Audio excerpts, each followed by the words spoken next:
ஆயக்கலைகள் 64 அதில் ஒரு முக்கிய கலையான ஜோதிட கலையின் மூலமாக என்னுடன் இணைந்துள்ள அன்பு நேயர்களுக்கு இனிய வணக்கம்ங்க. நீங்கள் மேஷராசியா? அப்போது உங்களுக்கான ஒரு முக்கியமான பதிவு தான் இது. நீங்கள் ரொம்ப திறமையாக இருக்கலாம், கடினமாக உழைக்கலாம், ஆனால் பண விஷயத்தில் மட்டும் ஒரு ஸ்டக் ஆன மாதிரி ஃபீல் பண்ணுறீங்களா? வாழ்க்கையில் அடுத்த லெவலுக்கு போகணும்னு முயற்சி பண்ணும்போது ஏதோ ஒன்று உங்களை பின்னுக்கு இழுக்கிற மாதிரி தோணுதா? கவலைப்படாதீங்க. உங்களுடைய மிகப்பெரிய தடையே உங்களை பலமாக மாற்றி செல்வத்தை எப்படி இருக்குதுன்னு ஒரு சிம்பிளான ஆனால் பவர்ஃபுல்லான வழியை நம்ம இப்போ பார்க்க போகிறோம். மேஷ ராசிக்காரங்க கிட்ட இருக்கிற ஒரு காமனான கேள்வி, பணம் வருது ஆனால் வர்ற வேகத்திலேயே போயிடுது, ஒரு வளர்ச்சி இல்லையே, ஏன் அப்படின்னு யோசிக்கிறீங்களா? ரொம்ப ஆச்சரியமான விஷயம் என்னென்னா, இதுக்கான பதில் வேறு எங்கேயுமே இல்லை, உங்கள் குணத்திலேயே தான் ஒளிஞ்சிருக்குங்க. ஆமாங்க, சுயமரியாதை இதுதான் மேஷ ராசிக்காரங்களோட கோர் கேரக்டர். அவங்களோட அந்த அசைக்க முடியாத சுயமரியாதை ஒரு பக்கம் அவங்களுக்கு பெரிய பலம், ஆனால் பல நேரங்களில் அதுவே அவங்க வளர்ச்சிக்கு பெரிய தடையாகவும் மாறிடுதுங்க. அது எப்படி வரமா இல்லாமல் சாபமாக மாறுதுன்னு இப்போ பார்க்கலாங்க. இந்த ஒரு வரியை கேட்டாலே போதும் மேஷ ராசியோட மைண்ட் செட் என்னன்னு நமக்கு புரிஞ்சிடும். அவங்களுக்கு அவங்களுடைய கௌரவம், மரியாதை, பப்ளிக் இமேஜ் இது எல்லாமே ரொம்ப ரொம்ப முக்கியம். அதுக்கு ஒரு சின்ன பாதிப்பு வந்தால் கூட ஒரு செகண்ட் யோசிக்க மாட்டாங்க. அந்த இடத்த விட்டோ அந்த உறவை விட்டோ உடனே வெளியே வந்துடுவாங்க. பாருங்கள், பிரச்சனையோட ஆணி வேறே இதுதான். இந்த தீவிரமான சுயமரியாதை குணம் அவங்கள ரெண்டு தப்பான வழியில் கொண்டு போய் விட்டுரும். ஒன்று, யாராவது அவங்க மரியாதையை குறைச்சிட்டாங்களா அந்த நிமிஷம் கோபத்தில் வேலையை விட்டுட்டு வந்துடுவாங்க. இல்லைனா இதுக்கு அப்படியே ஆப்போசிட், யாராவது அவங்கள கொஞ்சம் புகழ்ந்து பேசிட்டாங்கன்னா அவ்வளோதான்.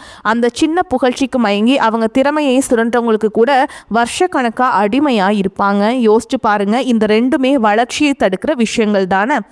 சரி, இது ஒரு குணாதிசயம். எப்படி இந்த அளவுக்கு தீவிரமாக இருக்குது? இதுக்கு பின்னாடி இருக்கிற ஜோதிட காரணம் என்ன? ஏன் மேஷராசிக்கு மட்டும் இந்த சுயமரியாதை இவ்வளவு முக்கியமாக இருக்குது? வாங்க தெரிஞ்சுக்கலாம். முதல்ல ஒன்று புரிஞ்சுக்கணுங்க, மேஷங்கிறது செவ்வாயோட சொந்த வீடு. செவ்வாய்னா யாருங்க? வேகம், வீரம், கோபம், செயல், இதோட மொத்த உருவம். இதுதான் மேஷத்தோட பேசிக் நேச்சருங்க. ஆனால் இங்கே தான் ஒரு சின்ன ட்விஸ்ட் வருது. இந்த ட்விஸ்ட்டு இதுதான், செவ்வாயோட சொந்த வீட்டில் கிரகங்களுக்கெல்லாம் ராஜாவான சூரியன் வந்து உச்சமடைகிறாருங்க. சூரியன்னா என்னங்க? அதிகாரம், ஈகோ, கௌரவம், ஆளுமை. இதனால் என்ன ஆகுதுன்னா, செவ்வாயோட வேகத்துக்கும் சூரியனுடைய கௌரவத்துக்கும் நடுவில் ஒரு பவர் இருக்குதுங்க. அதாவது ஒரு அதிகார போட்டி உருவாகுது. இந்த ஜோதிட சிக்கலை புரிஞ்சுக்க இது ஒரு அருமையான உதாரணம்ங்க. இப்போ யோசிங்க, செவ்வாய் தான் அந்த வீட்டுக்கு ஓனர், ஆனால் உச்சம் பெற்ற சூரியன் அந்த வீட்டில் வாடகைக்கு இருக்கிற ஒரு பெரிய விஐபி மாதிரி. சில சமயம் வீட்டு ஓனரையே அந்த டெனண்ட் கண்ட்ரோல் பண்ணுவார் இல்லையா? அதே கதை தான் இங்கேயும். செவ்வாயோட வேகத்தை சூரியனுடைய கௌரவம் அடக்கி ஆளுது. இதனால தான் உங்களுக்குள்ள ஏன் வேகமாக செயல்படலாமா இல்லை கௌரவத்தை காப்பாற்றிக்கலாமான்னு ஒரு பெரிய மன போராட்டமே நடந்துக்கிட்டு இருக்கு. சரி, உங்களுக்குள்ள நடக்கிற இந்த கிரக யுத்தத்தை சமாதானப்படுத்தி ஒரு தெளிவான மனநிலையை அடையிறதுக்கு ஒரு தெய்வீகமான வழி இருக்குங்க. அதுதான் ஆனந்த தாண்டவம். புரியும். நடராஜர் வழிபாடுங்க. ஏன் நடராஜர்? ஏன்னா நடராஜர் பெருமான் ஆகாய தத்துவத்தோட அதிபதி. நம்ம ஜாதகத்தில் இந்த ஆகாய தத்துவம் பேலன்ஸ்டாக இல்லைன்னா மனசில் ஒரு விதமான பதட்டம், அமைதி இன்மை, அவசரமாக முடிவெடுக்கிறதுன்னு பிரச்சனைகள் வரும். நீங்கள் மேஷ ராசினா நான் சொல்கிறது உங்களுக்கு நல்லாவே கனெக்ட் ஆகும். நடராஜரை நீங்கள் வழிபாடு செய்ய ஆரம்பிக்கும் போது இந்த ஆகாய தத்துவம் சமநிலைக்கு வரும். ஓகேங்களா? அழைப்பாயிர மனசு அமைதி அடையும். உணர்ச்சிகளை கட்டுப்படுத்தி தெளிவாக யோசிக்க இது ஒரு அற்புதமான வழிங்க. அதனால தான் சொல்கிறேன், முடிஞ்சால் வருஷத்துக்கு ஒரு தடவையாவது சிதம்பரத்துக்கு போய் அந்த நடராஜரை தரிசனம் பண்ணிட்டு வாங்க. அது உங்கள் வாழ்க்கையில் ஒரு பெரிய பாசிட்டிவ் மாற்றத்தை கொண்டு வரும். உங்களுக்குள்ளே இருக்கிற அந்த போராட்டத்தை அமைதிப்படுத்த இது ஒரு ரொம்ப பவர்ஃபுல்லான பரிகாரம். தெய்வீக பரிகாரம் ஒரு பக்கம் இருக்கட்டும், நம்ம அன்றாட வாழ்க்கையில் கடைபிடிக்க வேண்டிய ஒரு விஷயம் இருக்குது. அது ரொம்ப சிம்பிள், ஆனால் ரிசல்ட் ரொம்ப பெருசுங்க. ஆமாங்க, நீங்கள் நம்பவே மாட்டீங்க. உங்களுக்கான ஒரே சக்தி வாய்ந்த பரிகாரம் பொறுமை. அவசரப்படுறதும் எமோஷ்னல் ஆகிறதும் தான் உங்கள் வீக்னஸ். அந்த ஒரு விஷயத்தை மட்டும் நீங்கள் கண்ட்ரோல் பண்ணிட்டீங்கன்னா வெற்றி உங்கள் பக்கம் தாங்க. சரி, சொல்கிறது ஈஸி, எப்படி பொறுமையாக இருக்கிறதுன்னு கேட்குறீங்களா? அதுக்கு ஒரு 4 ஸ்டெப்ஸ் இருக்குங்க. ஒன்று, எந்த முடிவையும் முடிவையும் உடனே எடுக்காதீங்க. கோபத்தில் வேலையை ரிசைன் பண்ணணும்னு தோணுதா, ஒரே ஒரு நாள் டைம் எடுத்துக்கோங்க. 2 முக்கியமான விஷயங்களை முடிவு பண்ணும்போது தனியாக உட்கார்ந்து நல்லா யோசிக்க டைம் ஒதுக்குங்க. 3வது, யாராவது உங்களை புகழ்ந்தா ரொம்ப ஜாக்கிரதையாக இருங்க. ஏன்னா அது உங்கள் வீக்னஸ்ங்க. அந்த நேரத்தில் எந்த முடிவும் எடுக்காதீங்க. 4வது ஒரு விஷயம், செய்கிறதுக்கு முன்னாடி நம்பிக்கையானவங்க கிட்ட ஒரு வார்த்தை அட்வைஸ் கேளுங்க. எனக்கு எல்லாம் தெரியும்னு நினைக்காம இருந்தாலே பாதி பிரச்சனை சால்வ் ஆகிடும். ஆக மொத்தம் நடராஜரை வழிபாடு செய்யுங்க. தெய்வீக வழியும் பொறுமைங்கிற நடைமுறை வழியும் சேர்ந்து தான் உங்கள் வெற்றிக்கான பாதை. உங்களை எது தடுக்குது நீங்கள் புரிஞ்சுக்கிட்டா போதுங்க, அது உங்கள் கண்ட்ரோலுக்கு கொண்டு வந்துடலாம் இல்லையா? இந்த வரிகளை மனசில் நல்லா பதிய வச்சுக்கோங்க. மாற்றம் வெளியிலிருந்து வரப்போகிறது இல்லை, அது உங்களுக்குள்ளே இருந்து தான் வரணும். உங்கள் அவசரத்தையும் புகழ்ச்சிக்கு மயங்கிற குணத்தையும் மாற்றிக்க நீங்கள் ரெடியாக இருந்தால் வெற்றி ஆட்டோமேட்டிக்காக உங்களை தேடி வரும். பாருங்கள், உங்கள் சுயமரியாதைங்கிறது ஒரு ரெட்டை முகம் கொண்ட கத்தி மாதிரிங்க. அது உங்களை காயப்படுத்தவும் செய்யும், பாதுகாக்கவும் செய்யும். அதை நீங்கள் கோபத்தில் பயன்படுத்தினா அது உங்கள் தடை. அதே சுயமரியாதை பொறுமையோடு சரியான இடத்துல பயன்படுத்தினா அதுதான் உங்களுடைய மிகப்பெரிய பலம். உங்களுக்கு இந்த மார்ச் மாதத்திலிருந்து பார்த்தீங்கன்னா உங்களுக்கு சனியுடைய வக்ர பயிற்சியும் குருவுடைய வக்ர நிவர்த்தியும் சுக்கிர பயிற்சி சூரிய பயிற்சி ராகுகேது பயிற்சி அதுக்கப்புறம் பார்த்தீங்கன்னா 5 வருட கிரகங்களுடைய சேர்க்கை என இத்தனை பலன்களும் உங்களுக்கு ஒவ்வொரு மாதமும் ஒவ்வொன்றாக கிடைக்கிறதுனால இந்த 2026 வரக்கூடிய அடுத்த 6 மாதங்கள் அப்படிங்கிறது உங்களுக்கு ஒரு மிகப்பெரிய ஒரு ராஜயோகத்தை கொண்டுள்ள ஒரு நாட்களாகவே பார்க்கப்படுதுங்க. முதலாவதாக பார்த்தீங்கன்னா உங்களுக்கு சனியுடைய வக்ர நிவர்த்தி. சனி பகவான் பார்த்தீங்கன்னா தற்பொழுது மீன ராசியில் வக்ர நிவர்த்தி அடைகிறாருங்க. அப்படி வக்ர நிவர்த்தி அடையும் போது என்ன ஆகும்னு பார்த்தீங்கன்னா தற்பொழுது நடந்துட்டு இருக்கக்கூடிய உங்களுக்கு 7 சனியாதனை இதனுடைய தாக்கம் அப்படிங்கிறது உங்களுக்கு வெகுவாகவே குறைய போகுது. அப்படி வெகுவாக குறையிற டைமில் பார்த்தீங்கன்னா நல்ல ஒரு தொடக்கம் முன்னேற்றம் விரைவில் உங்கள் வாழ்க்கையில் ஒரு நல்ல ஒரு அத்தியாயத்துக்கு போகக்கூடிய வாய்ப்புகள் பார்த்தீங்கன்னா உங்களுக்கு அதிகமாகவே இருக்குதுங்க. இத்தனை நாட்களாக நெகட்டிவாக அதாவது மைனஸாக மட்டுமே செயல்பட்டு கொண்டிருந்த இந்த சனி பகவான் வக்ர நிவர்த்தி அடைகிறதுனால உங்களுக்கு ப்ளஸ்ஸாக மாறி செயல்பட போகிறாருங்க. இதன் மூலமாக கடந்த காலகட்டங்களில் நீங்கள் சனி பகவான் மூலமாக உங்கள் வாழ்க்கையில் எதையெல்லாமே இழந்துட்டு கஷ்டப்பட்டுட்டு வருத்தப்பட்டு இருக்கீங்களோ அது அனைத்தும் திரும்ப பெறக்கூடிய ஒரு காலகட்டமாகவே பார்க்கப்படுது. அடுத்ததாக பார்த்தீங்கன்னா குருவுடைய வக்ர நிவர்த்தி. உங்களுடைய ராசியில் 8ஆம் இடத்துல குரு பகவான் இருக்கிறதுனால தான் பொருளாதாரத்தில் மிகப்பெரிய சிக்கலையும் சரிவையும் சந்திச்சிருப்பீங்க. ஆனால் குரு பகவான் பார்த்தீங்கன்னா 2ஆம் இடத்துல தற்பொழுது 3ஆம் இடமான லக்னஸ்தானத்தை நோக்கி வரதுனால ஒட்டுமொத்த குரு பயிற்சி பலன்களும் தற்பொழுது உங்களுக்கு முழுமையாக கிடைக்கிறதுனால பொருளாதாரத்தில் ஒரு மிகப்பெரிய ஒரு அசுர வளர்ச்சி அப்படிங்கிறது உங்களுக்கு காத்துக்கிட்டு இருக்குதுங்க. அடுத்ததான் பார்த்தீங்கன்னா சுக்கிர பயிற்சியை பொறுத்த வரைக்கும் இது 12 ராசிகளுக்குமே பொது பலன்களாகவே பார்க்கப்படுது. இதன் மூலமாக உங்களுக்கு நிச்சயமாக கூடுதல் முன்னேற்றம் அப்படிங்கிறது கண்டிப்பாக ஏற்பட போகுதுங்க. அடுத்ததாக பார்த்தீங்கன்னா ராகுகேது பயிற்சி. ஐயோ, ராகுகேது பயிற்சி சொன்னாவே பார்த்தீங்கன்னா எல்லாமே பயப்படுவாங்க. ஏன்னா கடந்த காலகட்டங்களில் இந்த ராகுகேது பயிற்சி காலகட்டங்களில் நிறைய கஷ்டங்களும் துன்பங்களும் இழப்புகள் மட்டுமே நீங்கள் அதிகப்படியாகவே சந்திச்சிருப்பீங்க. ஆனால் தற்பொழுது வரக்கூடிய இந்த ராகுகேது காலகட்டம் அப்படிங்கிறது உங்களுக்கு விரைவில் உடல் சார்ந்த பிரச்சனை அனைத்தும் முழுவதுமாக நிவர்த்தி பண்ணக்கூடிய ஒரு காலகட்டமாகவே பார்க்கப்படுது. அதற்கப்புறம் பார்த்தீங்கன்னா இந்த 5 வருட கிரகங்களுடைய சேர்க்கை ஒன்றாக இருக்கிறதுனால நிறைய விஷயங்களால நீங்க முயற்சி பண்ணிட்டே இருந்திருப்பீங்க. ஆனா ஏதாவது ஒரு தடங்களால பார்த்தீங்கன்னா அது நடக்காமையே கைகூடாமையே போயிருக்கும். ஆனா தற்போது இந்த வருட கிரகங்களுடைய மாற்றங்கள் ஒன்றாக இருக்கிறதுனால நீங்க நினைத்த காரியங்கள் அனைத்தும் உங்களுக்கு நிச்சயமா வெற்றியை தரக்கூடிய ஒரு காலமாகவே வரக்கூடிய நாட்கள் அப்படிங்கிறது பார்க்கப்படுது. கடந்த காலகட்டங்களில் நல்ல ஒரு வேலைங்கிறது கிடைச்சிருக்காது. ஏதோ ஒரு கிடைக்கிற வேலைக்கு ஒரு 10,000 சம்பளத்துக்கோ 15,000 சம்பளத்துக்கோ பிடிக்காத ஒரு வேலையை குடும்ப கஷ்டத்துக்காக வேற வழியே இல்லாமல் செஞ்சுட்டு இருந்திருப்பீங்க. ஆனா இனி வரக்கூடிய நாட்களில் நீங்க படிச்ச படிப்புக்கு ஏற்ற மாதிரியும் உங்களுக்கு பிடிச்ச மாதிரியும் நீங்கள் ஒரு அரசாங்க வேலைக்கு ட்ரை பண்ணாலும் சரி, ஒரு ஐடி ஜாபோ பிரைவேட் ஜாபோ பேங்க் ஜாபோ நீங்கள் எங்கே வேலைக்கு ட்ரை பண்ணாலும் இந்த ஜாப் அப்படிங்கிறது உங்களுக்கு நிச்சயமாக கிடைக்க போகுதுங்க. கோர்ட்டு கேஸுன்னு ரொம்ப நாட்டில் அலைஞ்சிட்டு இருக்க நபர்களுக்கு விரைவில் உங்களுக்கு சாதகமாகவே தீர்ப்பு வரும். சொத்து பிரச்சனையும் உங்களுக்கு சாதகமாகவே முடியும். சனி பகவானுடைய பார்வை உங்களுக்கு நேரடியாகவே இருக்குது. இதன் மூலம் வருமானம் அப்படிங்கிறது பல வழிகளில் வரும். தொழிலில் லாபம் சற்று அதிகமாகவே கிடைக்கும். அரசியல்வாதிகளை பொறுத்த வரைக்கும் புதிய பொறுப்புகள் புதிய பதவிகள் எல்லாமே தானாகவே உங்களை வந்து சேரும். ராகு கேதுவால உங்களுடைய செல்வாக்கு உயரும், உடல் ஆரோக்கியம் மேம்படும், சங்கடங்கள் நீங்கும். மறைமுகமாக உங்கள் தொழில் வாழ்க்கையிலும் சரி இல்லற வாழ்க்கையிலும் சரி நிறைய நபர்கள் வந்து தொல்லை கொடுத்துருப்பாங்க.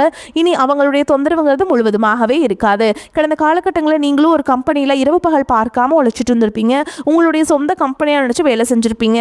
ஆனால் உங்களுக்கு இதனால் வரைக்கும் சரியான ஒரு அங்கீகாரம் அப்படிங்கிறது கிடைச்சிருக்காது. ஆனால் தற்பொழுது பார்த்தீங்கன்னா நீங்கள் வேலை செய்யக்கூடிய இடங்களில் உங்களுக்கு சம்பள உயர்வு பதவி உயர்வு உங்களுக்கு மேல் இருக்கக்கூடிய அதிகாரிகளுடைய ஆதரவு முதற்கொண்டு உங்களுக்கு கிடைக்க போகுதுங்க. இனி உங்க வார்த்தைக்கு மதிப்பு மரியாதை கிடைக்கும். அந்தஸ்துல நீங்க எதிர்பார்த்த உயர்வுக்கு போக போறீங்க. இனி நினைச்சது எல்லாமே நடக்கும். தொழில் வியாபார தடைகள் அனைத்தும் விலகும். லாபம் அதிகமாக கிடைக்கும். முன்னேற்றம் உண்டாகும்.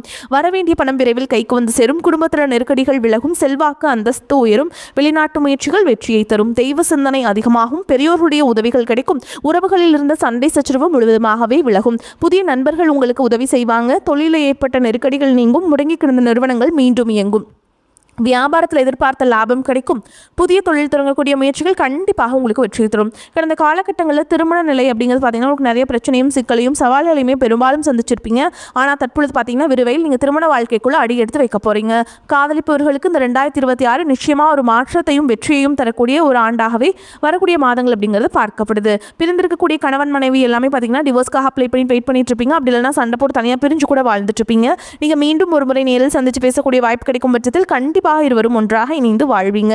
குழந்தை பாக்கியத்திற்காக எங்கிய மேஷராசி நேயர்கள் பார்த்தீங்கன்னா எனக்கு மேரேஜ் ஆகி 3 வருஷம் ஆகுது சாமி, 5 வருஷம் ஆகுது, 8 வருஷம் ஆகுது, நாங்களும் போகாத கோயில் இல்லை, பார்க்காத ட்ரீட்மெண்ட் இல்லை, வாரத்தில் 3 நாள் முருகன் கோவிலுக்கு போய் வழிபாடு செஞ்சுட்டு வந்துட்டு இருக்கோம், ஆனால் எங்களுக்கு குழந்தை பாக்கியமே இல்லை சாமி அப்படின்னு தான் நிறைய நபர்கள் சொல்றீங்க.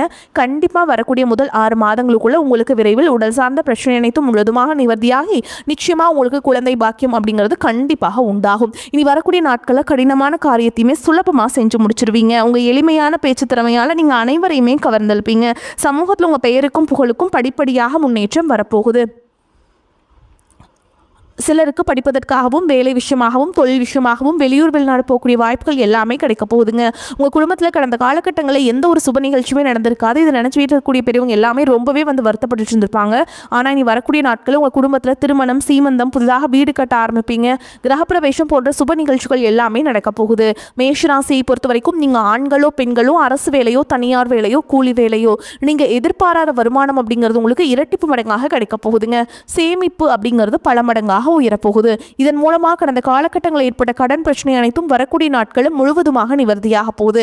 உங்களுடைய வளர்ச்சியை கண்டு உங்களுடைய நண்பர்கள், சொந்தக்காரங்க, குடும்ப உறவுகளை உங்களுக்கு எதிரிகளாகவும் துரோகிகளாகவும் மாறக்கூடிய வாய்ப்புகள் அதிகமாகவே உள்ளது. உங்களுக்கு கூட இருக்கிற நபர்கள் உங்களுக்கு குழி பறிக்கக்கூடிய வாய்ப்புகளும் அதிகமாக உள்ளது. முடிஞ்ச அளவுக்கு எல்லா விஷயத்தையுமே கொஞ்சம் ரகசியமாக வச்சுக்கோங்க. எதையுமே நீங்கள் யார்கிட்டையுமே ஷேர் பண்ணாதீங்க. அப்படி ஷேர் பண்ணாத வரைக்கும் உங்களுக்கு எந்த ஒரு பாதிப்பும் கிடையாது. அதை மீறி நீங்கள் ஷேர் பண்ணும் பட்சத்தில் உங்களுக்கு இதன் மூலமாக நிறைய பிரச்சனையும் சிக்கலும் சந்திக்கக்கூடிய வாய்ப்புகளும் அதிகமாகவே உள்ளது. முடிஞ்ச அளவுக்கு தவறான உறவுகள் என்று தெரிந்தால் உடனடியாக அவர்களை விட்டு கொஞ்சம் நாட்கள் மட்டும் விலகி இருப்பது உங்களுக்கு ரொம்ப ரொம்ப நல்லதுங்க. மேலும் மேஷராசிக்காரங்களுக்கு இப்போ நம்ம விரிவான நட்சத்திர பலன்களை பார்க்கலாங்க. அந்த வகையில் அஸ்வினி நட்சத்திரம் உங்களை பொறுத்த வரைக்கும் ஒரு குறிக்கோளை மனதில் வைத்து துணிவுடன் செயலாற்றுவீங்க. உங்கள் பேச்சு திறமை அதிகரித்து அதனால் பல காரியங்கள் சிறப்பாக நடந்து முடியும். முக்கிய பிரமுகர்களின் அறிமுகம், அவர்களால் உதவி ஆகியவையும் கிடைக்கலாம். நீங்கள் செய்யும் காரியங்களுக்கு உதவுவதற்காக யாராவது ஒருவர் துணை நிற்பாங்க. பகைகள் விலகும். அடுத்ததா பரணி நட்சத்திரம் உங்களை பொறுத்த வரைக்கும் தொழில் வியாபாரம் விரிவாக்கம் செய்ய எடுக்கும் முயற்சிகளில் சாதகமான பலன் கிடைக்கும். கடன் பிரச்சனைகள் தொல்லை எதுவும் தராதுங்க. போட்டிகள் விலகும். உத்தியோகத்தில் இருப்பவர்கள் உயர்ந்த நிலைக்கு வருவீங்க.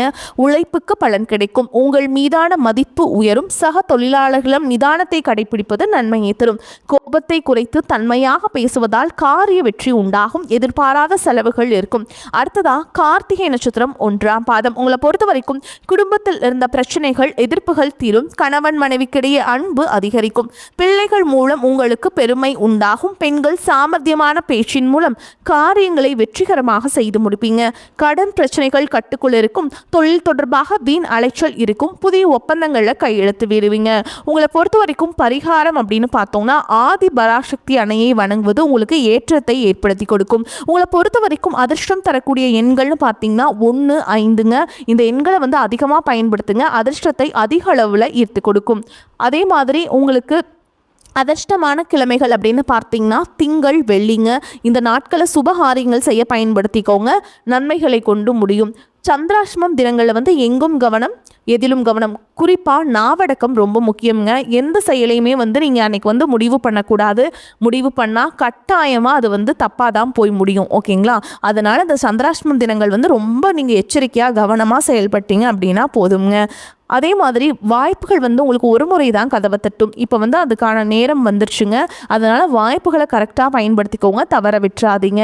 அதே மாதிரி உங்களுக்கு இன்னொரு பரிகாரம் சொல்கிறேங்க, கட்டாயமாக நீங்கள் பண்ணணும். அது என்ன அப்படின்னு பார்த்தீங்கன்னா எளிமையான ஒன்று தான். செவ்வாய்க்கிழமைகள் தோறும் அருகில் இருக்கக்கூடிய முருகப்பெருமானுடைய ஆலயத்துக்கு போயிட்டு செவ்வரளி மாலையிட்டு பாலபிஷேகம் பண்ணிட்டு முருகப்பெருமானை வணங்கிட்டு வாங்க. அதே மாதிரி தினமுமே கந்தசஷ்டி கவசம் பாராயணம் பண்ணுறது உங்களுக்கு ஏற்றத்தை ஏற்படுத்தி கொடுக்கும். உங்களால் முடிஞ்சதுன்னா குடும்பத்தோட ஒரு முறை நீங்கள் திருச்செந்தூர் முருகப்பெருமானை போய் தரிசனம் பண்ணிட்டு வாங்க. உங்களுக்கு ஏற்றத்தை ஏற்படுத்தி கொடுப்பார். ஓகேங்களா? வாழ்த்துக்கள். வாழ்க வளமோடு நலமோடு. நன்றி, வணக்கம்.